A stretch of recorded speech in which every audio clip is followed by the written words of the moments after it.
A man glides down a zipline, completely unaware that the safety harness is starting to fray. He's having a blast until he gets halfway, suddenly realizes he's in deep trouble. Panicking, he grabs the upper steel cable and stops midair, but it's too late. He's terrified and tightens his grip with his legs while yelling for help. By the time the safety officer arrives, he's already totally spent. The officer grabs him tight, but in no time, he's out of strength.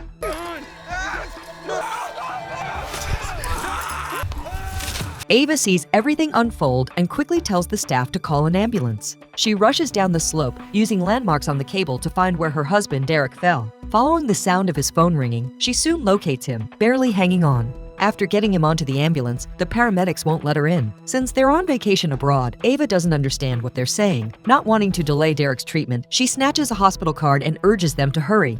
Traveling abroad, you have to be careful. Ava rides her motorcycle closely behind the ambulance, but halfway there, a car suddenly swerves in front of her and she doesn't have time to dodge. She goes down hard. By the time she gets back up, the ambulance is long gone. It all feels fishy, like someone's orchestrating this. When she arrives at the hospital, the front desk nurse says there are no patients admitted. Ava is stunned. She rushes to several other hospitals, but Derek is nowhere to be found. Desperate, she heads to the police station to file a report, but they simply hand her a form telling her to wait for news. At that moment, she feels completely helpless in a foreign land. Soon, Derek's family arrives, but their home is in disarray. Ava quickly logs onto TaskRabbit and gets the place tidied up. The next day, she meets with the police chief along with Derek's family to provide more information. They all go to find the zipline staff together, hoping to uncover more clues. Derek vanishes without a trace after taking the zipline, but the staff insists they've never seen either him or Ava. Ava is left reeling, and everything becomes even more confusing. To make matters worse, when she gets home, Derek's wealthy father confronts her about her motives. He's always been against their marriage, believing Ava is only after the family's money. Now, he suggests that Derek's disappearance is part of her scheme. Ava is at a loss for words and fires back at him. I don't give a shit about your finances, Mr. Grant, but I love your son, and I always will. Well, f*** you. She's realizing that these so-called family members are utterly unreliable. Determined, she decides to find Derek her own way. With a gang leader for a father, she's anything but helpless. Her first move? Tracking down the zipline staff. Ava is a total badass. She heads to the zipline area, hooks the safety rope onto the staff member, and leaps off without a second thought. Ava swings to a stop midair and demands to know where her husband is. I don't know, lady. You want to drop? No, no. The staff is terrified and spills everything. He confesses he was ordered to tamper with Derek's safety rope and that the ambulance was part of the setup. He doesn't know who the mastermind is, just that it's a local gang. Ava records the whole encounter and takes the video to the police chief, demanding immediate action. To her disbelief, the chief dismisses she coerced the staff into confessing and calls in officers to arrest her. What? Furious, she swings a punch and fights to break free, but the officers quickly overpower her. They cuff her and send one officer to arrange for her return home. But with Derek's life on the line, Ava won't back down. Never underestimate a woman. Ava feigns a need for help in the restroom, pretending she can't take her pants off to get a police officer to come in. The officer smirks and eagerly agrees, but in the next instant, Ava spots the keys and swiftly unlocks her handcuffs. Without a second thought, she races to the back of the boat and leaps into the sea. It's clear that if she wants to find Derek, she must rely on herself. After some digging, she discovers a local bar where the gang often hangs out. After a few days of waiting, she finally spots a familiar face, one of the paramedics from the day her husband vanished. Ava follows him, but soon he senses she's tailing him. But this thug is no match for her. She quickly takes him down with a few well-placed hits. Under her intense questioning, he spills everything, but he's just a henchman. The real insider is a bald guy. Using the thug's phone, Ava cleverly lures the bald guy into a trap. Ava is a world champion fighter, and she surprises the bald guy with a sudden attack, catching him off guard. She quickly demands to know where her husband is. Unexpectedly, the bald guy pulls out a sharp knife, yanks Ava's hair, and slams her to the ground in an instant. It seems like Ava's life hangs by a thread. In a stroke of luck, she spots the gun the bald guy dropped. Just then, the police arrive, but they arrest Ava again for the killing and take her back to the station. The chief assigns 2 officers to transport her to headquarters for processing. To her surprise, the police car stops in the middle of nowhere. The 2 officers exit, grab shovels, and begin digging a hole. In a desperate move, Ava breaks her own finger and slowly works to slip out of the handcuffs. The corrupt cops plan to kill Ava to cover their tracks, so Ava realizes she must escape. As one of the crooked officers opens the car door, she springs into action, taking him out in a flash. She swiftly turns to the other officer, overpowering him effortlessly.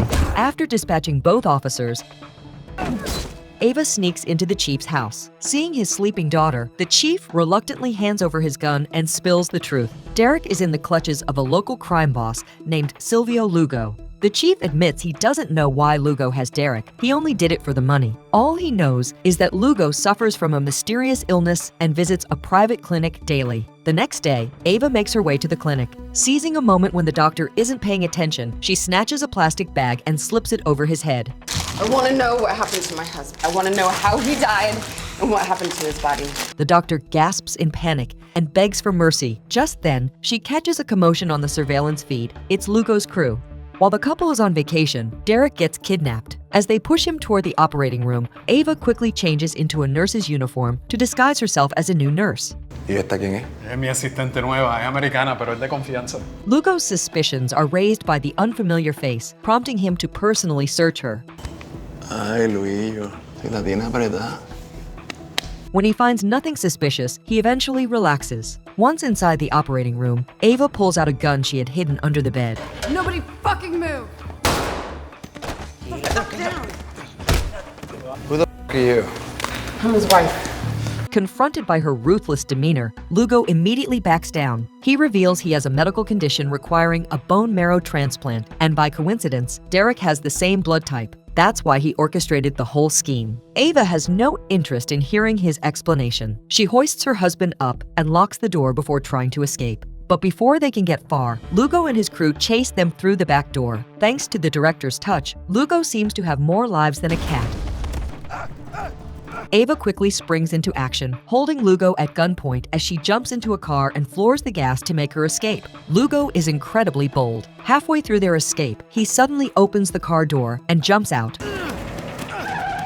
quickly hopping into one of his men's vehicles to continue the chase. Meanwhile, Ava and Derek manage to flee into a village and hide in a local home. Before long, Lugo arrives with his crew and even a couple of corrupt police officers. However, due to Lugo's many enemies, none of the villagers are willing to assist him. They all insist they haven't seen the couple. With no other choice, Lugo orders his men to search house by house. This creates Ava the perfect opportunity to strike back. She takes down several of Lugo's henchmen, but eventually, Lugo tracks her down. They engage in a fierce fight, but as they grapple, Lugo realizes he's no match for her. He instantly whips out a sharp knife. Yet even so, he is still utterly no match for Ava.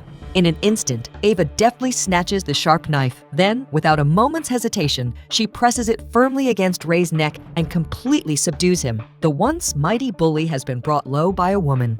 Seeing the former terror in such a pitiful state, the villagers can't help but cheer for Ava. Just then, the police, alerted by the commotion, arrive on the scene. They threaten Ava with Derek's safety, demanding she release Lugo at once. As tensions escalate, a fierce-looking man suddenly appears. He is Big Biz, Lugo's arch-nemesis. He approaches Ava slowly, taking the knife from her hand and instructing all the children to close their eyes. The nearby police are stunned, shocked that this man would eliminate their benefactor before their eyes. But Big Biz quickly makes a promise he'll pay them double what Lugo had been offering. Yo, it's time for you to go home. With that, the crisis is averted. Thanks to her own determination and strength, Ava successfully rescues her husband. This one is called In the Blood. It's really good, so I recommend checking out the original. All right, that's it for today. Don't forget to follow and subscribe. See you next time. Bye.